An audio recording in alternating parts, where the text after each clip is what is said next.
Shinai cooperative સોસાયટીના અંદર અત્યારે જેના જે સભાસદો છે તેમના દ્વારા અત્યારે જે અહીંયા આગળ ન્યાય આપોના નારા અત્યારે લગાવવામાં આવી રહ્યા છે। ખાસ જે લોકો અહીં આગળ ઉપસ્થિત છે તેમને પૂછીશું શા માટે આજે ન્યાય આપોના નારા તમારે લગાવી પડ્યા છે?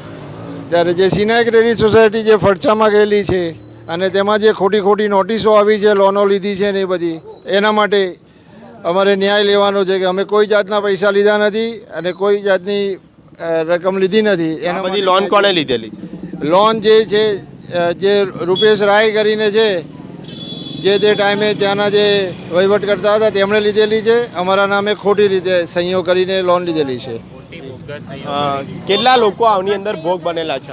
લગભગ 100 થી 200 જણને બધાને આ રીતના ખોટી સહીઓ કરી અને પૈસા એમણે ઉપાડી લીધા છે, બરાબર। હવે પબ્લિકને તો કોઈને ખબર જ નહીં કે અમારા નામે લોનો ચાલે। અમારી તો અંદર થાપણો છે, ફિક્સ ડિપોઝિટો છે, અમે એનું રેગ્યુલર વ્યાજ પણ લેતા હતા।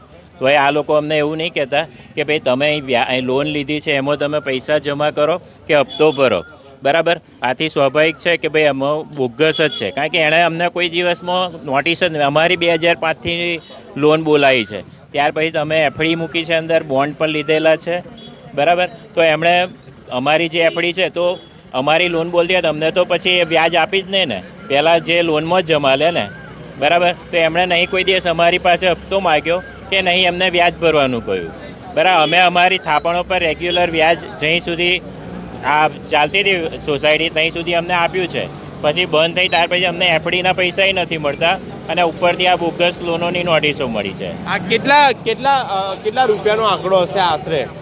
આશરે તો એવું કંઈ ખબર નથી, પણ હા 8 થી 9 કરોડનો છે। તમારી શું માંગણી છે હવે? આ ખોટી લોનોમાંથી અમને મુક્તિ અપાવે અને અમારી જે એફડીઓ છે એના પૈસા મળવા જોઈએ ને અમને, બરાબર। અને જેને જે કૌભાંડો કર્યા છે એમની જોડે રિકવરી જેન્યુન એની જોડેથી કરો અને અમારી આ અનાજ જે હોય એમને કાયદાકીય રક્ષણ આપવું। ચાની લારી વાળો મેં લોન લીધી નહીં, પૈસા જોવાય નહીં, મારા ઉપર નોટિસ આવી। શેની નોટિસ આવી? કેવી નોટિસ? નોટિસ આ બેંકના વ્યાજને બધું તને કે 3 લાખ છે, કે 2 લાખ તો મેં લીધા નહીં ને પૈસા જોવા નહીં। તો આજે સિનાઈ કોઓપરેટિવ ક્રેડિટ સોસાયટી છે, હું દ્રશ્ય બતાવીશ કે અત્યારે બંધ હાલતમાં છે। અત્યારે તેનું જે ફરજા અધિકારી શ્રી જે ઓફિસ છે 114 જૂના સેવા સદનની અંદર ઓફિસ છે, પરંતુ જે લોકોને જે નોટિસ અત્યારે આપવામાં આવી છે તેને લઈને ક્યાંક જે લોકોની અંદર એક રોજ જોવા મળે કે અમે લોન લીધી નથી, છતાં જે રૂપેશ કરીને જે વ્યક્તિ હતા જેના વહીવટદાર કરીને તેને આ બોગસ કૌભાંડ આખું આચર્યું છે।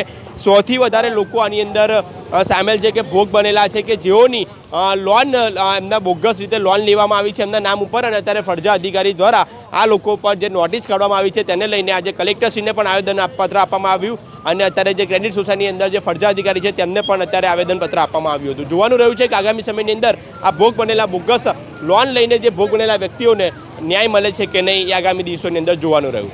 કેમેરામેન સાહિલ કુંભાણી સાથે હું છું મન્ના નિંગુ, અર્બન ગુજરાત। સિનાઈ કોઓપરેટિવ ક્રેડિટ સોસાયટીના અગાઉના ચેરમેન લોકોની જાણ બહાર મકાન પર લોન લઈ મુશ્કેલીમાં મૂકી દેતા જિલ્લા રજિસ્ટ્રારને આવેદનપત્ર આપ્યું છે।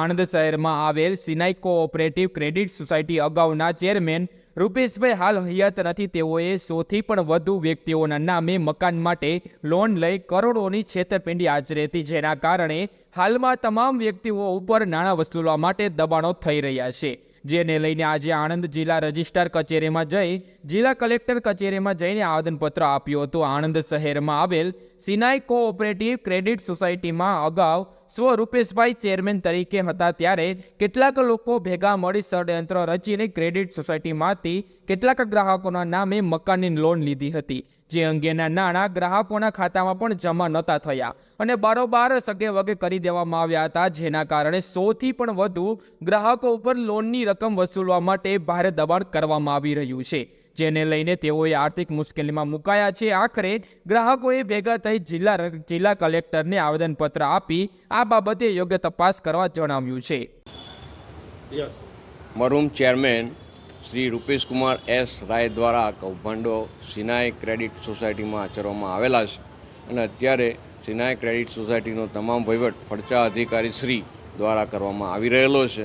અને ફરજા અધિકારી શ્રી દ્વારા કોઈપણ જાતની ઇન્ક્વાયરી કે કોઈપણ જાતની તપાસ કર્યા સિવાય, એકાઉન્ટની કે બીજા કાગળોની તપાસ કર્યા સિવાય જેણે લોન લીધી નથી, જેઓએ લોનના કોઈ ડોક્યુમેન્ટ આપ્યા નથી, લોનની સાથેના ડોક્યુમેન્ટ જે એકાઉન્ટ પેના ચેક આપવા જોઈએ કે એની સાથે તારણમાં મૂકવું જોઈએ કે એને મોર્ગેજ કરવું જોઈએ, એવું કશું જ કરવામાં આવેલું નથી. ફક્ત 2 કાગળિયાની સહીઓ ઉપર વિશ્વાસઘાત કરીને એને લોન પોતાના નામે બેરર ચેકથી લેવામાં આવ્યા છે. લોનના કોઈપણ જાતના ચેક એકાઉન્ટ પેના આપવામાં આવેલ નથી. તમામ ચેક બેરર ચેક રાખી બેંકોની સાથે સાઠગાંઠ કરીને તેઓએ તમામ પૈસા પોતાની રીતે ઉઠાવી લીધેલ છે અને કોઈપણ લાભાર્થીને એ લોનના નાણાં પોતાના બેંક એકાઉન્ટમાં જમા થયેલા નથી. જેથી અત્યારે જે ફરજા અધિકારી શ્રી દ્વારા તપાસ કર્યા સિવાય જેઓને નોટિસ આપવામાં આવી રહેલી છે એ નોટિસ પરત ખેંચવામાં આવે એવી અમારી માન્ય કલેક્ટરશ્રીને વિનંતી છે અને તેઓએ અમારી વિનંતી સ્વીકારશે એવી અમને આશા અને વિશ્વાસ છે.